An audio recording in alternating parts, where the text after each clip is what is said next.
Hello, Howie. I am here. I had a couple of stories that I wanted to get to, but then I took a look at your cut sheet and something jumped out at me. And so I'm going to, as you always say, I'm going to lead with the best sound. I am guessing I know what this clip entails, but I just want to give people a little refresher. Yesterday in Ohio, there was a shooting. A police officer shot a 16-year-old girl who was trying to stab. 2 days ago. I'm sorry, 2 days ago. Who was trying to stab another teenager with a knife. And so since then, there's been a lot of conversation about what this cop could have done instead of shooting the girl. You know, he could have shot the knife out of her hand. He could have shot her legs. And Joy Behar, the comedian, using that very, very loosely, she has an idea quotes, as well. Air quote time, comedian. Yes. There are certain comedians, including Kathy Griffin, Joy Behar, that always get the air quote treatment. But let's listen to Joy Behar's advice for the officer, cut 34. I mean, it seems to me in a situation, this is what it looked like to me. And I've looked at the tape and I still can't figure it out.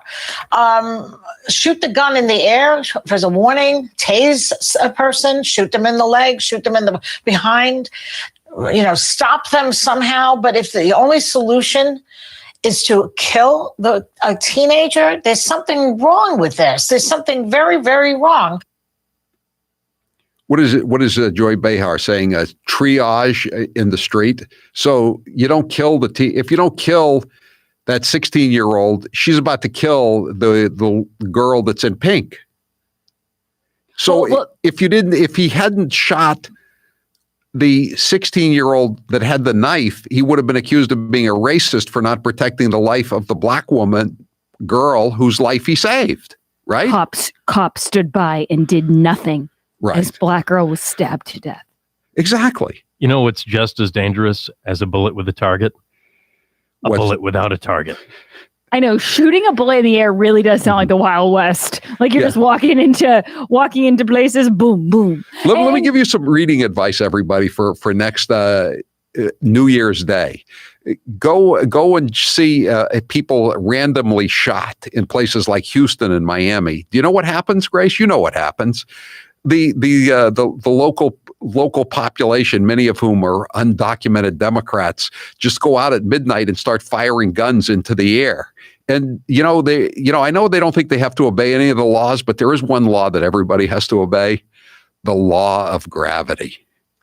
Yeah, and I just want to say that sometimes when people talk, especially people in Hollywood or in the media, you get the sense, and we saw this a little bit last week, Howie, when Dan Bongino said to Geraldo Rivera, just because you have dinner with a cop doesn't mean you understand what it's like to be a cop. But I would say to Joy Behar, just because you watch a lot of movies that might have guns in them doesn't mean you know anything about them. I don't know a lot about guns, but I'm not going to pretend to. Maybe cops should start carrying starter pistols. Hey, there you go.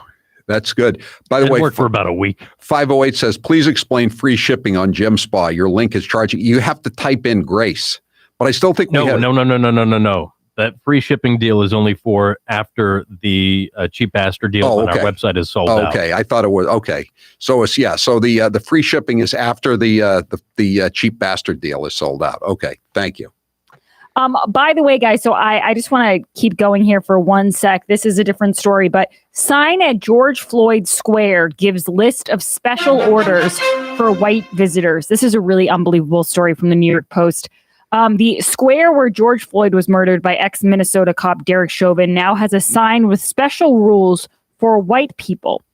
The sign says it is a sacred space for community, public grief, and protest, telling visitors to honor the space as a place to connect and grieve as caring human beings. Then it gets a little bit more specific towards all of the white folks who might venture there. Decenter yourself and come to listen, learn, mourn, and witness. Remember, you are here to support, not to be supported. Do I have to wear a mask? Be mindful of whether your volume, pace, and movements are supporting or undermining your efforts to decenter yourself. Seek to contribute to the energy of the space rather than drain it. Bring your own processing to other white folks so that you will not harm BIPOC. I think I'm going to pass and go to the hair salon instead.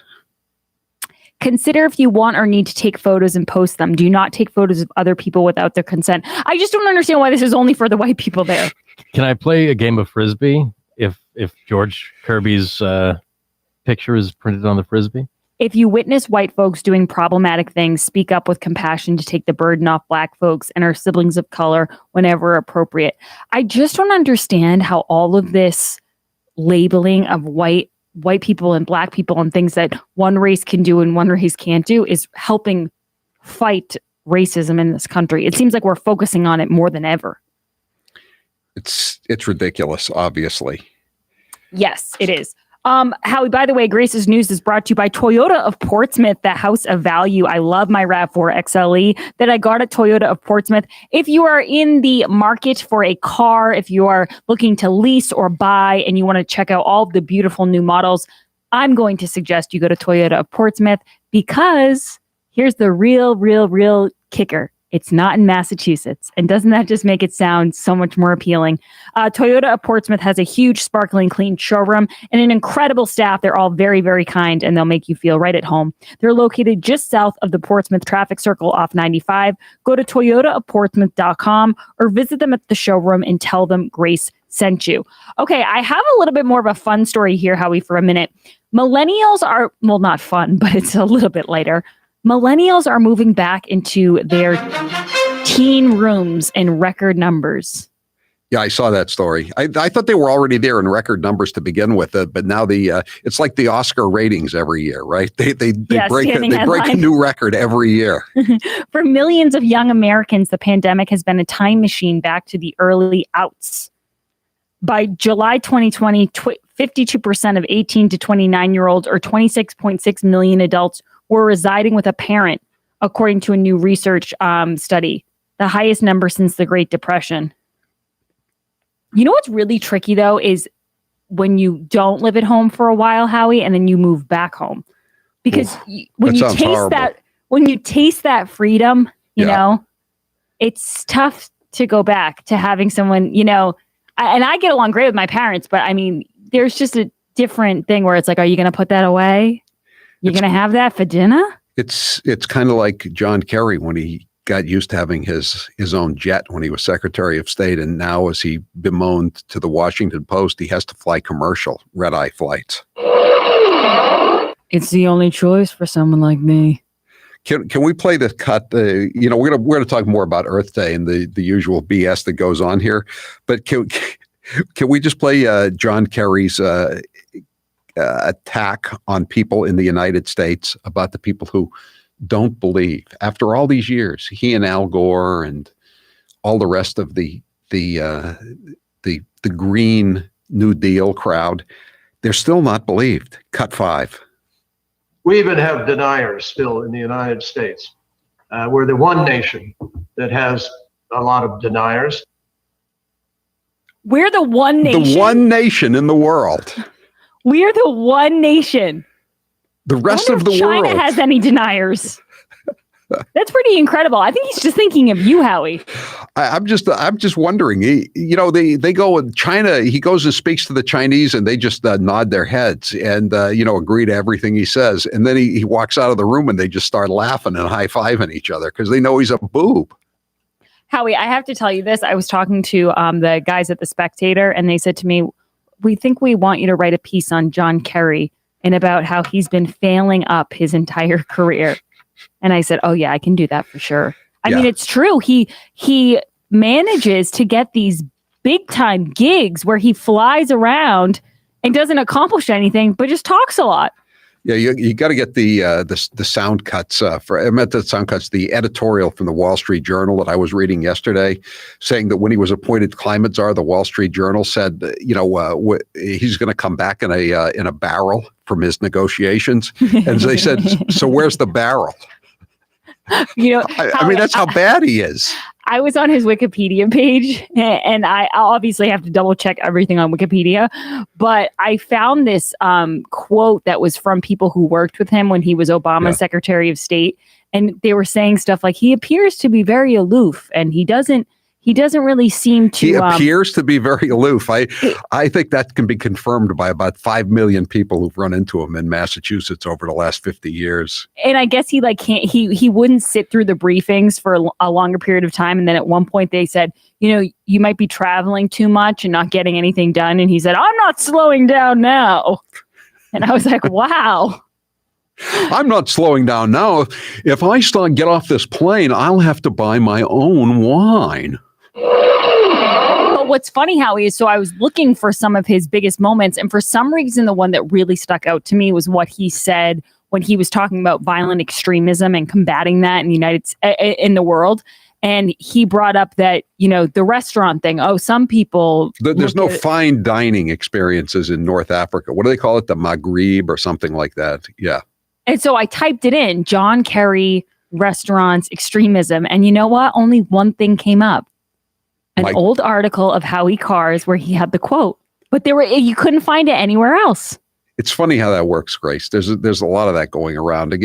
How about the fact that he wanted to raise taxes on everybody at the same time he was moving all of his money and Mama T's money into municipal bonds, so he wouldn't have to pay any taxes on them. Howie, can you tell everyone the story about his boat? Oh God, the boat. He lost the 2004 election, and he was so bereft and brokenhearted that Mama T decided to buy him a new boat. But of course, it was too expensive to buy a boat that was built in the U.S., so they bought a boat in New Zealand. They had it built, and then somebody brought it up.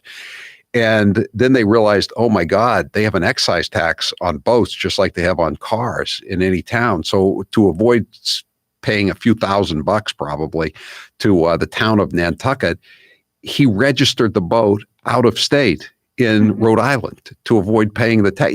His wife is close to a billionaire, and he's trying to beat the town of Nantucket out of a few $1,000 on this boat.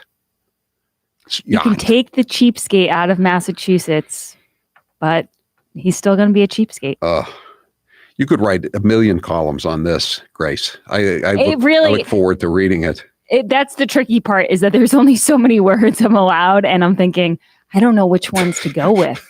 And then I had some guy say to me yesterday, wasn't he the one? Remember how we had a guy call in sometimes? So Howie does the segment sometimes where he talks about John Kerry and your run-ins with him. Yes. And there was a guy who called in and said he wouldn't pay the fees when he would do town hockey, youth hockey. Yeah, he would play. He would play with the state house crowd when he was working for the DA. I think Droney. He was the assistant DA, and there were all these. There were Republicans and Democrats, and they played in Burlington. And then at the end of the night, they would always have a pass the hat to pay for the fees for the the cost of the hockey rink, and he would always duck out. Always duck out. Are you sure you don't want me to just sign? I'm going to get back. I've got a court appearance against Howie Winter tomorrow in East Cambridge. See you next week. All right. That's it for me, Howie. All right. Thank you, Grace. If you haven't tried Super Beets Heart Chews yet, you are missing out. This is a great, great product.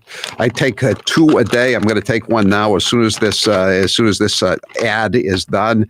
Look at them. They're wrapped in foil like candy. They taste great, but they're really good for you, unlike candy. They're great for your heart health. They're great for your circulation. They're great for your blood pressure.